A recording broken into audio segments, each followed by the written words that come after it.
Driving నేర్చుకుంటున్న మీనాకి గుణతో కలిసి accident చేయించిన రోహిణి చెంప పగలగొట్టిన బాలు.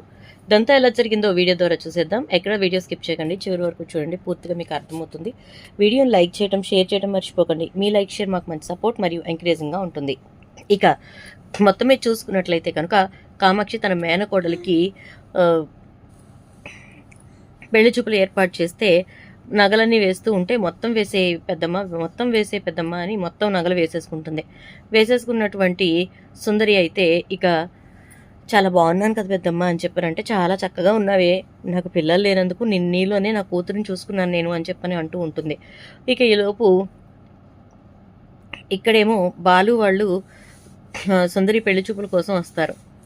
ఈలోపే వాళ్ళ ఇంటి దగ్గర అయితే చాలా పెద్ద ఇదే జరుగుతుంది. అదేంటంటే మీనా చెక్ ఇవ్వడంతో ఇదివరకు చెల్లరిచ్చేది ఇప్పుడు చెక్ ఇస్తుంది అంటూ ప్రభావతి ఎద్దేవా చేసేసరికి, నాదేమి నడమంత్రపు సిరి కాదు, నేను మా ఆయన కష్టపడితే వచ్చిన డబ్బులు ఇవి, నేనేమి ఎవరి సొమ్ము మింగలేదు, 40 లక్షల రూపాయలు మామయ్య సొమ్ము తీసుకెళ్ళి నా పుట్టింటి నుంచి వచ్చినాయి అని చెప్పలేదు అంటూ ఎక్కడికక్కడ ప్రభావతికి చొరకలేస్తుంది. అంతేలే, ఇప్పుడు రేపటి రోజున పూలు ఆర్డర్లు లేకపోతే కారు వేసుకొని కార్ డ్రైవర్గా వెళ్ళొచ్చు, శృతి రవి కొనుక్కుంటారుగా, ఆ కారుకి డ్రైవర్గా వెళ్ళు అని చెప్పని అంటూ ఉంటే, మీ మనోజ్ కొడుకు ఉద్యోగం లేకుండా కూర్చున్నప్పుడు అడుక్కోవడానికి పంపించకపోతే డ్రైవింగ్కి పంపించచ్చుగా అని చెప్పి చొరకలేస్తుంది. ఇక పచ్చగడ్డిని బాగా ఫ్రై చేసి వేడివేడిగా వడ్డించినట్టుందా అని చెప్పి రవి అంటాడు. నీ షెఫ్ బాస్లో బాగా చెప్పావు అని చెప్పని అంటది శృతి. ఇలా మొత్తం మీద ఇక్కడ ఈ డిస్కషన్ అయిపోయిన తర్వాత ఇక కామాక్షి వాళ్ళ ఇంటికి వెళ్తారు. అక్కడికి వెళ్ళేసరికి ఈ పెళ్లి చూపుల కోసం అంతా రెడీ అయిన తర్వాత ఇక పిల్లని తీసుకొద్దాము, ఎలా ఉందో చూద్దరు కానీ అంటే, లోపలికి వెళ్ళేసరికి ఈ పెద్దమ్మ నాకు ఈ పెళ్లి ఇష్టం లేదు, నేను నాకు ఇష్టమైన వాడితో వెళ్ళిపోతున్నానని చెప్పి రాసిపెట్టి ఉంటుంది. నా బంగారం మొత్తం పట్టుకుపోయింది, 1000 పెద్దమ్మ అంటే ఇంకెందుకు అనుకున్నాను అనేసి కంగారు పడుతూ కామాక్షి ఏడుస్తూ ఉంటుంది. ఇక అలా ఏడుస్తూ ఉండేసరికి మీనా బాలు ఇద్దరు కూడా సుందరి కోసం వెతకడం మొదలు పెడతారు.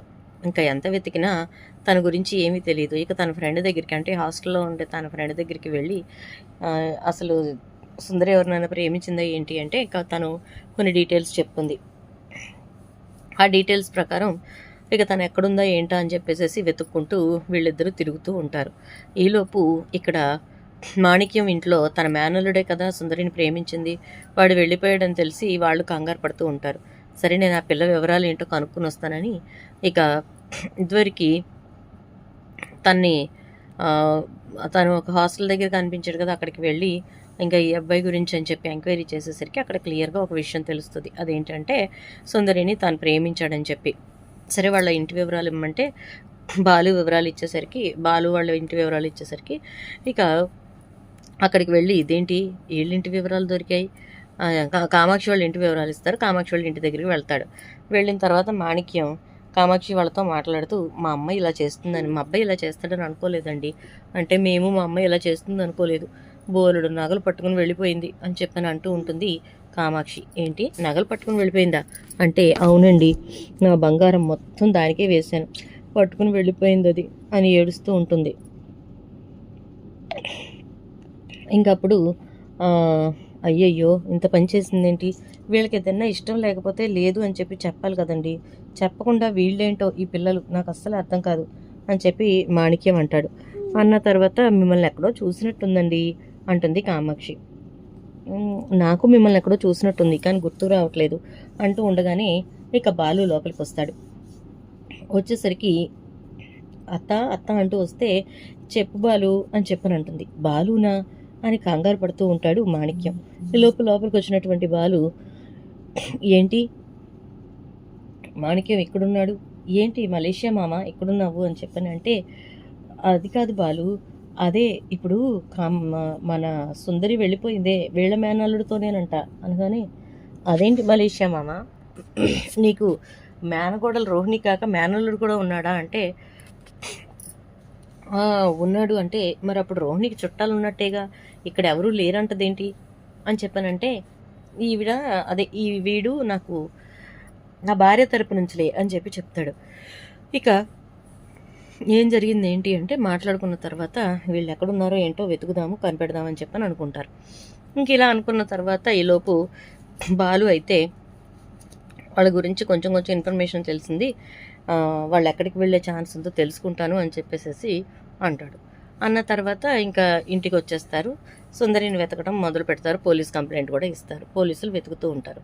ఈలోపు ఇక్కడ ఏం జరుగుతుందంటే, బాలు అయితే ఇక చాలా తెలివిగా, చాలా జాగ్రత్తగా మీనా మీనాకి డ్రైవింగ్ నేర్పించడం మొదలు పెడతాడు. ఎందుకంటే మీనా ఆల్రెడీ చెక్ ఇచ్చింది కదా, ఆ చెక్ని సత్యం చేతుల మీదుగానే ఇప్పిస్తుంది బాలుకి. నా మొదటి చెక్ మీరే ఇవ్వండి మామయ్య అని చెప్పి.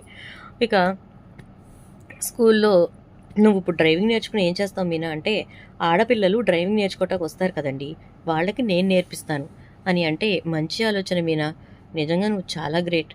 ఏ పనిని కూడా అస్సలు కాదనవు, వద్దనవు, ప్రతిదీ కూడా నేర్చుకోవడానికి ముందుకొస్తావు, నేర్చుకున్న దాన్ని సంపదనకు ఉపయోగిస్తావు అని చెప్పేసి అంటూ ఉండేసరికి ఇక సరేనని చెప్పేసి మీనా అయితే డ్రైవింగ్ నేర్చుకుంటూ ఉంటుంది. నిదానంగా చాలా త్వరగానే నేర్చుకుంటుంది మీనా. రోహిణి ఇదంతా చూసి తట్టుకోలేకపోతూ ఉంటుంది. ప్రభావతి దగ్గరికి వచ్చి, ఏంటత్తయ్య అసలు ఇదేమన్నా ఎదుగుదల, ఎంతైనా కూడా అని చెప్పని అంటూ ఉంటే, అదే కదే అసలు నడమంత్రపు సిరి నడ్డి మీద కురుపు అని చెప్పని అంటారు కదే, అదే ఇప్పుడు మీనాకి వచ్చినట్టుంది. అస్సలు ఆగట్లేదు.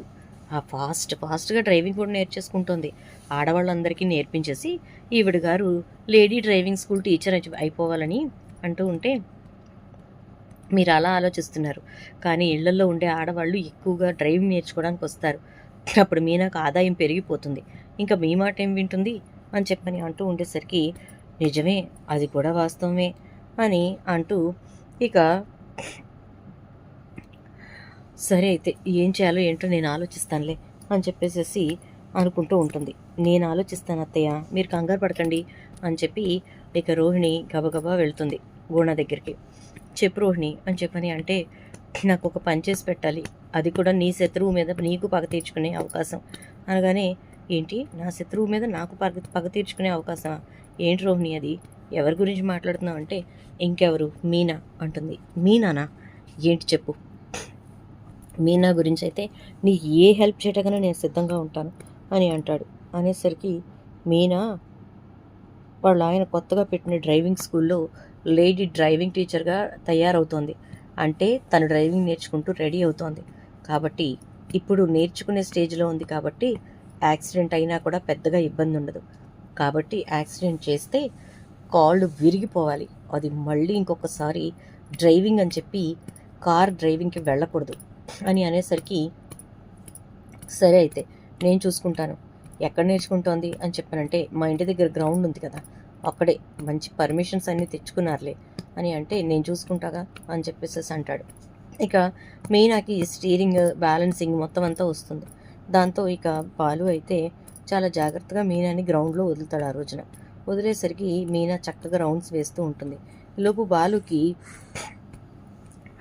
అర్జెంటుగా రమ్మని చెప్పి వాళ్ళ ఏంటది ఫైనాన్స్ ఆఫీస్ నుంచి ఫోన్ వస్తుంది. ఎందుకంటే ఒక కార్ వచ్చింది బాలు, వాళ్ళైతే తక్కువలో అమ్ముతున్నారు, ఏమన్నా కాస్త అమౌంట్ చూసుకున్నామంటే టక్కుమని నువ్వు అందుకోవచ్చు అని చెప్పేసి ఫైనాన్స్ ఆఫీస్ అతను ఫోన్ చేస్తాడు. దాంతో ఇక బాలు అటు వెళ్తూ, సరే జాగ్రత్తగా కార్ పక్కన పార్క్ చేసేమీనా అని చెప్పేసి అంటే, సరేనండి అంటుంది. రాజేష్ కొంచెం చూసుకో అని చెప్పేసి అంటాడు. రాజేష్ అక్కడే ఉంటాడు. ఇక అలా బాలు వెళ్తాడో లేదో, గుణ తన కారు తోటి గ్రౌండ్లోకి ఎంటర్ అవుతాడు. మీనా కంగారు పడుతూ ఉంటుంది. ఇప్పటి వరకు అంటే ఎవరూ లేరు, కానీ ఇప్పుడు ఒక కారు వచ్చింది, ఏం చేయాలా ఏంటా అని చెప్పి కంగారు పడుతూ ఉన్నటువంటి మీనాకి ఇక ఎదురుగా వస్తున్న కారు నుంచి తప్పించుకోవటం కష్టమవుతుంది. దాంతో మీనా అయితే కార్ని పక్కకు పెట్టేసి కిందికి దిగుతుంది. కార్కి ఏదన్నా అవుతుందనే భయంతో కిందికి దిగిన మీనాని గుణ వచ్చి కారుతో చాలా స్పీడ్గా యాక్సిడెంట్ చేసి వెళ్ళిపోతాడు. ఇదేంటి, కార్ని యాక్సిడెంట్ చేయడానికి వచ్చినట్టుగా వచ్చి మీనాకి యాక్సిడెంట్ చేశాడు అని రాజేష్ గబగబా పరిగెత్తుకుంటూ వెళ్ళి, అమ్మ మీనా అనేసరికి అప్పటికే మీనాకి కాళ్ళు గట్టిగా దెబ్బలు తగిలేసేసి మీనా కూడా పక్కకు పడిపోయి ఉంటుంది. గబగబా మీనాని లేపి హాస్పిటల్కి తీసుకెళ్తాడు రాజేష్. బాలుకి ఫోన్ చేసి విషయం చెప్తాడు. బాలు అయితే గబగబా ఇక అక్కడికి వచ్చేస్తాడు. వచ్చి ఏంట్రా ఏమైంది అంటే, అరే చెల్లెల పరిస్థితి చూడరా, వాడెవడో కానీ చాలా ఫాస్ట్గా వచ్చాడురా. వచ్చి ఇక మీనా భయపడి కారుకి ఏమన్నా అవుతుందని జాగ్రత్తగా మీనా పక్కకు తీసేసి కార్ పార్క్ చేసేసింది. చేసి మీనా వస్తూ ఉండగా మీనాకి యాక్సిడెంట్ చేసి వెళ్ళాడురా అంటే, అంటే వాడు వచ్చింది కార్ యాక్సిడెంట్ చేయడానికి కాదు, లేదా డ్రైవింగ్ నేర్చుకోవడానికి కాదు, మీనాకి యాక్సిడెంట్ చేయడానికి. మీనాకి యాక్సిడెంట్ చేసేంత దమ్ము ధైర్యం ఎవరికుంది, అసలు ఆ అవసరం ఎవరికుంది అని ఆలోచిస్తూ ఉంటే ఈలోపు శివ దగ్గర నుంచి ఫోన్ వస్తుంది బాలుకి. బాలు ఏంట్రా ఏమైంది అంటే, బావ ఎక్కడా అని చెప్పని అంటాడు. హాస్పిటల్లో ఉన్నామంటే, అక్కకి ఏమన్నా అయ్యిందా అంటే, అదేంట్రా అక్కకే అని చెప్పి నీకెలా తెలుసు అంటే, బావ నేను నీకు కాల్ చేసేలోకే అక్కడ మొత్తం జరిగిపోయినట్టుంది అంటూ ఉంటే, ఏమైందిరా అంటే, నేను కాలేజీలో నుంచి సాయంత్రం వస్తూ ఉండగా రోహిణి గుణతో మాట్లాడుతూ ఉంది. సారీ, నేను కాలేజీకి వెళ్తూ ఉండగా రోహిణి గుణతో మాట్లాడుతూ ఉంది. ఏమై ఉంటుందా ఏంటా అని చెప్పేసి నేను కంగారు పడుతూ అక్కడ మా ప్యూన్ ఉంటే అతనికి చెప్పాను, నేను కాలేజీలోకి వెళ్ళిపోతున్నాను, కొంచెం వాళ్ళు ఏం మాట్లాడుకుంటున్నారో చెప్పు అని చెప్పి. సరేనని మా ప్యూన్ ఆ దగ్గరికి వెళ్ళి ఏదో పనిచేస్తున్నట్టుగా చూసి మొత్తం విన్నాడంట. మీనా అనే అమ్మాయికి యాక్సిడెంట్ చేయాలనుకుంటున్నారని చెప్పి నాకు ఇంటర్వ్యూలో చెప్పాడు. ఇక నేను ఇప్పుడు ఫోన్ చేశాను అనగానే, ఆల్రెడీ యాక్సిడెంట్ అయిపోయిందిరా అనగానే, ఓహో అయితే రోహిణియే గుణతో మాట్లాడి మా అక్కకు యాక్సిడెంట్ చేయించిందనమాట. ఛీ, ఈ రోహిణి ఏంటనే ఏంటి బావా అసలు నాకు అర్థం కావట్లేదు అంటూ ఉంటే, పార్లర్ అమ్మకి పుళ్ళు ఎక్కువైపోయినట్టుంది, అందుకే వాడితో చేతులు కలిపి నా మీనాకి ఇలా చేసింది, వదిలిపెట్టను అంటూ ఇక బాలు అయితే గబగబా ఇటు నుంచి గుణ దగ్గరికి వెళ్తాడు. గుణ దగ్గరికి వెళ్ళి, ఏరా ఎంత ధైర్యం ఉంటే నా భార్యకి యాక్సిడెంట్ చేస్తావంటే, నీ భార్యకు నేను యాక్సిడెంట్ చేయడం ఏంటి, కామ్గా ఉండు అంటాడు. ఏంట్రా కామ్గా ఉండేది, నువ్వే యాక్సిడెంట్ చేసావు అని చెప్పని అంటూ ఉండేసరికి, నేను యాక్సిడెంట్ చేయలేదు అని చెప్పని చాలా కోపంగా మాట్లాడతాడు. నువ్వు యాక్సిడెంట్ చేసినట్టుగా నా దగ్గర ఆధారం ఉందిరా అని చెప్పేసి గుణాన్ని పిచ్చి కొట్టుడు కొట్టి ఇంటికి ఇచ్చుకొచ్చి కింద పడేస్తాడు. దాంతో ఇక రోహిణి కంగారు పడుతూ ఉంటుంది. ఏంట్రా మీనా పరిస్థితి అలా ఉంటే ఇప్పుడు వీడిని ఎందుకు తీసుకొచ్చావంటే, వీడితో ఈ ఇంట్లో వాళ్ళు చేతులు కలిపి మీనాకు యాక్సిడెంట్ చేశారు నాన్న అనగానే, ఏం మాట్లాడుతున్నావు అంటే, చెప్పరా నిజం చెప్తావా, పీక మీద అడిగేసి తొక్కేయమంటావా అని అంటూ ఉంటే, అవును సార్, రోహిణి గారు చెప్పడం వల్లే మేము మీనాకి యాక్సిడెంట్ చేసాం అని చెప్పి గుణ బయట పెడతాడు. దాంతో ఒక్కసారిగా అందరూ షాక్ అయిపోతారు. ప్రభావతి అయితే రోహిణి వంక చూస్తూ ఉంటే, అవునత్తయ్య, మీనా ఏదో ఒకటి చెయ్యాలి అన్నారు కదా, అందుకే జీవితంలో డ్రైవింగ్ చేయకుండా ఉండేలాగా కాళ్ళు విరక్కొట్టమని చెప్పాను అని అంటుంది. ఒక్కసారిగా ప్రభావతి, హుసే నువ్వేంటి ఇంత రాక్షసులా ఉన్నావు, ఏదో ఒకటి చెయ్యాలి అంటే దానికి ఏదో పని పురమాయించి డ్రైవింగ్కి వెళ్లకుండా చేయాలని నేను అనుకుంటే ఆఖరికి నువ్వు ఇలాంటి ప్లాన్ చేసావా అని చెప్పేసి అయితే ప్రభావతి అంటూ ఉంటుంది. అదేంటి అలా మాట్లాడుతున్నావు అంటే, మీరే ఏదో ఒకటి చేయాలన్నారని నేను ఈ పని చేశాను అంటుంది. ఇక దాంతో అసలు నువ్వెందుకు ఇలాంటి ఆలోచన చేసావే దరిద్రపు దారా అంటూ సత్యం అయితే ప్రభావతిని చెంపలు వాయిస్తాడు. అది కాదండి అంటూ ఉంటుంది.